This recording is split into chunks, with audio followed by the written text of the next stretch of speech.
Jane Eyre by Charlotte Brontë. Chapter 29. The recollection of about 3 days and nights succeeding this is very dim in my mind. I can recall some sensations felt in that interval, but few thoughts framed, and no actions performed.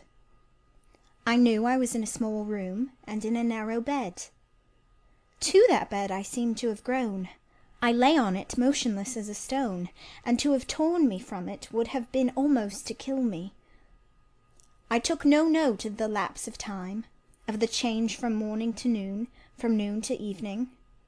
I observed when anyone entered or left the apartment. I could even tell who they were. I could understand what was said when the speaker stood near to me, but I could not answer. To open my lips or move my limbs was equally impossible. Hannah, the servant, was my most frequent visitor. Her coming disturbed me. I had a feeling that she wished me away, that she did not understand me or my circumstances, that she was prejudiced against me. Diana and Mary appeared in the chamber once or twice a day. They would whisper sentences of this sort at my bedside. "It is very well we took her in." "Yes, she would certainly have been found dead at the door in the morning, had she been left out all night. I wonder what she has gone through." "Strange hardships, I imagine. Poor, emaciated, pallid wanderer." "She is not an uneducated person, I should think, by her manner of speaking. Her accent was quite pure, and the clothes she took off, though splashed and wet, were little worn and fine." "She has a peculiar face. Fleshless and haggard as it is, I rather like it, and when in good health and animated, I can fancy her physiognomy would be agreeable." Never once in their dialogues did I hear a syllable of regret at the hospitality they had extended to me, or of suspicion of, or aversion to myself. I was comforted. Mr. St. John came but once. He looked at me, and said my state of lethargy was the result of reaction from excessive and protracted fatigue. He pronounced it needless to send for a doctor. Nature, he was sure, would manage best left to herself. He said every nerve had been overstrained in some way, and the whole system must sleep torpid a while. There was no disease. He imagined my recovery would be rapid enough when once commenced. These opinions he delivered in a few words, in a quiet, low voice, and added, after a pause, in the tone of a man little accustomed to expensive comment, "Rather an unusual physiognomy. Certainly not indicative of vulgarity or degradation." "Far otherwise," responded Diana. "To speak truth, St. John, my heart rather warms to the poor little soul. I wish we may be able to benefit her permanently." "That is hardly likely," was the reply. "You will find she is some young lady who has had a misunderstanding with her friends, and has probably injudiciously left them. We may, perhaps, succeed in restoring her to them, if she is not obstinate. But I trace lines of force in her face which make me sceptical of her tractability." He stood considering me some minutes, then added, "She looks sensible, but not at all handsome." "She is so ill, St. John." "Ill or well, she would always be plain. The grace and harmony of beauty are quite wanting in those features." On the 3rd day I was better. On the 4th I could speak, move, rise in bed, and turn. Hannah had brought me some gruel and dry toast, about, as I supposed, the dinner hour. I had eaten with relish. The food was good, void of the feverish flavour which had hitherto poisoned what I had swallowed. When she left me, I felt comparatively strong and revived. Ere long, satiety of repose and desire for action stirred me. I wished to rise, but what could I put on? Only my damp and bemired apparel, in which I had slept on the ground and fallen in the marsh. I felt ashamed to appear before my benefactors so clad. I was spared the humiliation. On a chair by the bedside were all my own things, clean and dry. My black silk frock hung against the wall. The traces of the bog were removed from it, the creases left by the wet smoothed out. It was quite decent. My very shoes and stockings were purified and rendered presentable. There were the means of washing in the room, and a comb and a brush to smooth my hair. After a weary process, and resting every 5 minutes, I succeeded in dressing myself. My clothes hung loose on me, for I was much wasted, but I covered deficiencies with a shawl, and once more clean and respectable looking, no speck of the dirt, no trace of the disorder I so hated, and which seemed to degrade me, left. I crept down a stone staircase with the aid of the banisters to a narrow low passage, and found my way presently to the kitchen. It was full of the fragrance of new bread, and the warmth of a generous fire. Hannah was baking. Prejudices, it is well known, are most difficult to eradicate from the heart whose soil has never been loosened or fertilized by education. They grow there, firm as weeds among stones. Hannah had been cold and stiff indeed at the first. Latterly she had begun to relent a little, and when she saw me come in tidy and well dressed, she even smiled. "What, you have got up?" she said. "You are better then. You may sit down on my chair on the hearthstone if you will." She pointed to the rocking chair. I took it. She bustled about, examining me every now and then with the corner of her eye. Turning to me, as she took some loaves from the oven, she asked bluntly, "Did you ever go a-begging afore you came here?" I was indignant for a moment, but remembering that anger was out of the question, and that I had indeed appeared as a beggar to her, I answered quietly, but still not without a certain marked firmness. "You are mistaken in supposing me a beggar. I am no beggar, any more than yourself or your young ladies." After a pause, she said, "I dinnot understand that. You've like no house nor no brass, I guess." "The want of house or brass, by which I suppose you mean money, does not make a beggar in your sense of the word." "Are you book-learned?" she inquired presently. "Yes, very." "But you've never been to a boarding school?" "I was at a boarding school 8 years." She opened her eyes wide. "Whatever cannot ye keep yourself for, then?" "I have kept myself, and I trust shall keep myself again." "What are you going to do with these gooseberries?" I inquired, as she brought out a basket of the fruit. "Make 'em into pies." "Give them to me, and I'll pick them." "Nay, I dinna want you to do naught." "But I must do something. Let me have them." She consented, and she even brought me a clean towel to spread over my dress. "Lest," as she said, "I should mucky it. Ye've not been used to servants' work, I see by your hands." she remarked. "Happen ye've been a dressmaker?" "No, you are wrong. And now never mind what I have been. Don't trouble your head further about me, but tell me the name of the house where we are." "Some calls it Marsh End, and some calls it Moor House." "And the gentleman who lives here is called Mr. St. John?" "Nay, he doesn't live here. He's only staying a while. While he is at home, he is in his own parish at Morton." "That village a few miles off?" "Aye." "And what is he?" "He is a parson." I remembered the answer of the old housekeeper at the parsonage, when I had asked to see the clergyman. This, then, was his father's residence? "Aye, old Mr. Rivers lived here, and his father, and grandfather, and Great. grandfather afore him." The name, then, of that gentleman is Mr. St. John Rivers? "Aye, St. John is his christened name."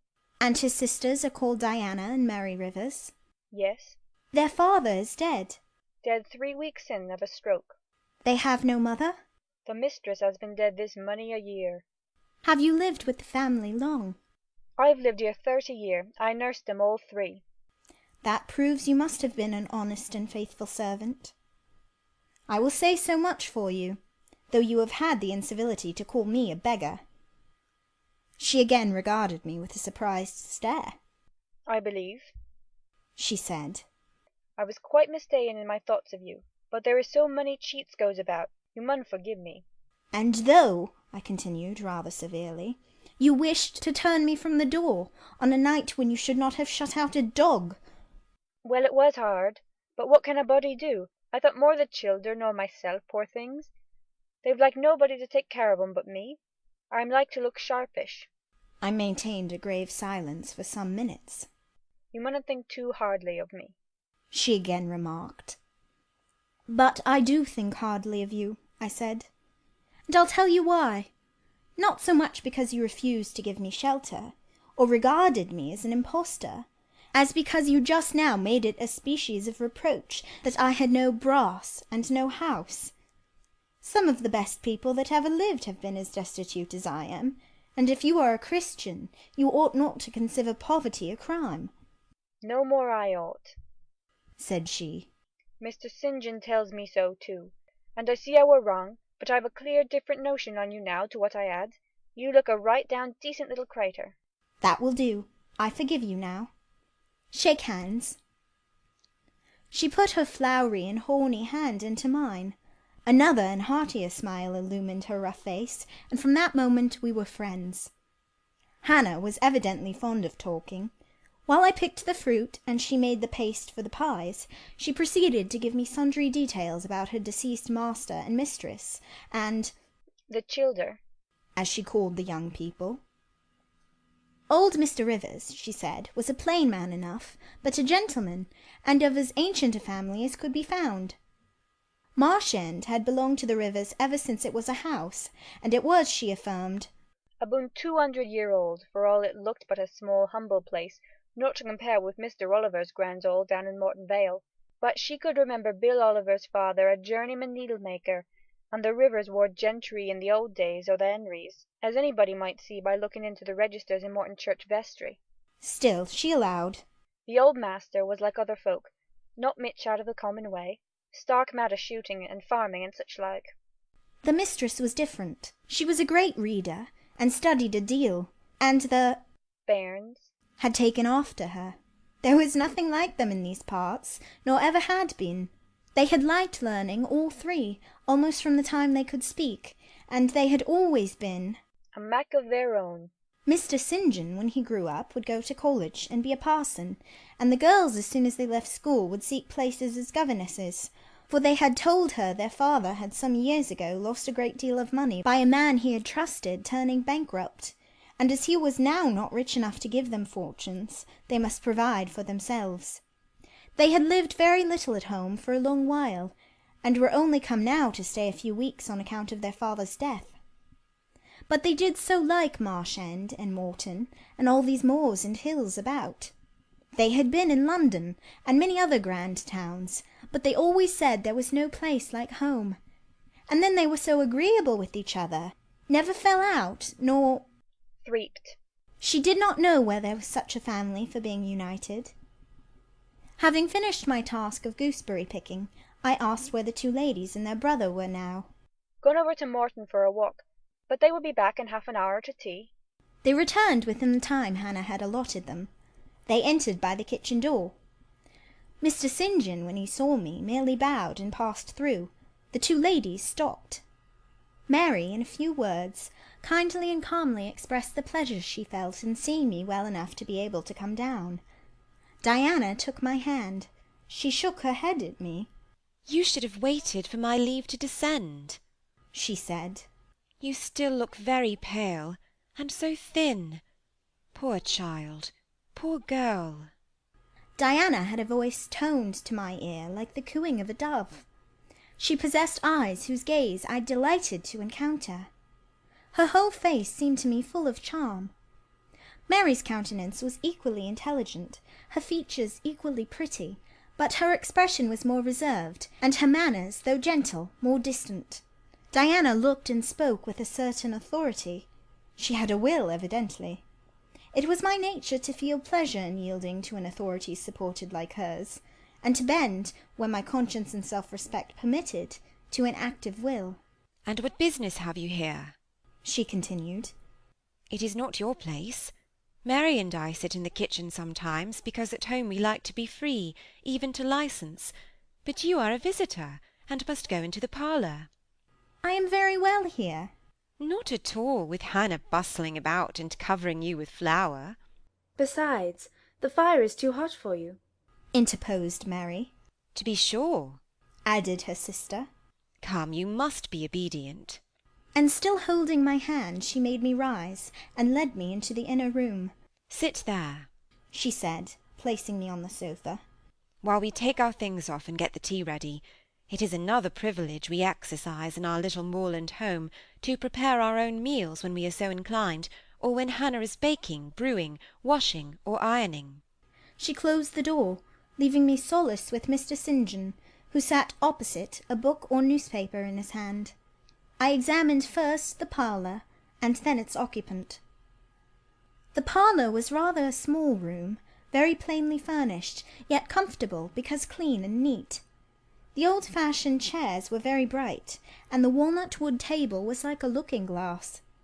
A few strange antique portraits of the men and women of other days decorated the stained walls. A cupboard with glass doors contained some books and an ancient set of china. There was no superfluous ornament in the room, not one modern piece of furniture, save a brace of work-boxes and a lady's desk in rosewood which stood on a side table. Everything, including the carpet and curtains, looked at once well worn and well saved.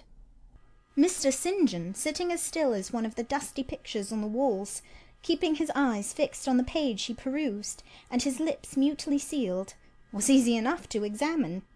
Had he been a statue instead of a man, he could not have been easier. He was young, perhaps from 28 to 30, tall, slender. His face riveted the eye. It was like a Greek face, very pure in outline, quite a straight classic nose, quite an Athenian mouth and chin. It is seldom indeed an English face comes so near the antique models as did his. He might well be a little shocked at the irregularity of my lineaments, his own being so harmonious. His eyes were large and blue, with brown lashes. His high forehead, colourless as ivory, was partially streaked over by careless locks of fair hair. This is a gentle delineation, is it not, reader? Yet he whom it describes scarcely impressed one with the idea of a gentle, a yielding, an impressible, or even of a placid nature. Quiescent as he now sat, there was something about his nostril, his mouth, his brow, which to my perceptions indicated elements within either restless or hard or eager. He did not speak to me one word, nor even direct to me one glance till his sisters returned. Diana, as she passed in and out in the course of preparing tea, brought me a little cake baked on the top of the oven. "Eat that now," she said. "You must be hungry. Hannah says you have had nothing but some gruel since breakfast." I did not refuse it, for my appetite was awakened and keen. Mr. Rivers now closed his book, approached the table, and as he took a seat, fixed his blue, pictorial-looking eyes full on me. There was an unceremonious directness, a searching, decided steadfastness in his gaze now, which told that intention and not diffidence had hitherto kept it averted from the stranger. "You are very hungry," he said. "I am, sir. 'Tis my way, it always was my way by instinct, ever to meet the brief with brevity, the direct with plainness." "It is well for you that a low fever has forced you to abstain for the last 3 days. There would have been danger in yielding to the cravings of your appetite at first. Now you may eat, though still not immoderately." "I trust I shall not eat long at your expense, sir," was my very clumsily contrived, unpolished answer. "No," he said coolly. "When you have indicated to us the residence of your friends, we can write to them, and you may be restored to home." That, I must plainly tell you, is out of my power to do, being absolutely without home and friends. The three looked at me, but not distrustfully. I felt there was no suspicion in their glances, there was more of curiosity. I speak particularly of the young ladies. St. John's eyes, though clear enough in a literal sense, in a figurative one were difficult to fathom. He seemed to use them rather as instruments to search other people's thoughts than as agents to reveal his own, the which combination of keenness and reserve was considerably more calculated to embarrass than to encourage. "Do you mean to say," he asked, "that you are completely isolated from every connection?" "I do. Not a tie links me to any living thing. Not a claim do I possess to admittance under any roof in England." "A most singular position at your age." Here I saw his glance directed to my hands, which were folded on the table before me. I wondered what he sought there. His words soon explained the quest. "You have never been married? You are a spinster?" Diana laughed. "Why, she can't be above 17 or 18 years old, St. John," said she. "I am near 19, but I am not married. No." I felt a burning glow mount to my face, for bitter and agitating recollections were awakened by the allusion to marriage. They all saw the embarrassment and the emotion. Diana and Mary relieved me by turning their eyes elsewhere than to my crimsoned visage, but the colder and sterner brother continued to gaze, till the trouble he had excited forced out tears as well as colour. "Where did you last reside?" he now asked. "You are too inquisitive, St. John," murmured Mary in a low voice, but he leaned over the table and required an answer by a second firm and piercing look. "The name of the place where, and of the person with whom I lived, is my secret," I replied concisely. "Which, if you like, you have, in my opinion, a right to keep, both from St. John and every other questioner," remarked Diana. "Yet if I know nothing about you, or your history, I cannot help you," he said. "And you need help, do you not?" "I need it, and I seek it so far, sir, that some true philanthropist will put me in the way of getting work which I can do, and the remuneration for which will keep me, if but in the barest necessaries of life." "I know not whether I am a true philanthropist, yet I am willing to aid you to the utmost of my power in a purpose so honest. First, then tell me what you have been accustomed to do, and what you can do." I had now swallowed my tea. I was mightily refreshed by the beverage, as so much so as a giant with wine. It gave new tone to my unstrung nerves, and enabled me to address this penetrating young judge steadily. "Mr. Rivers," I said, turning to him and looking at him, as he looked at me, openly and without diffidence, "you and your sisters have done me a great service, the greatest man can do his fellow being. You have rescued me by your noble hospitality from death. This benefit conferred gives you an unlimited claim on my gratitude, and a claim to a certain extent on my confidence. I will tell you as much of the history of the wanderer you have harboured as I can tell without compromising my own peace of mind, my own security, moral and physical, and that of others. I am an orphan, the daughter of a clergyman. My parents died before I could know them. I was brought up a dependent, educated in a charitable institution. I will even tell you the name of the establishment, where I passed 6 years as a pupil, and 2 as a teacher.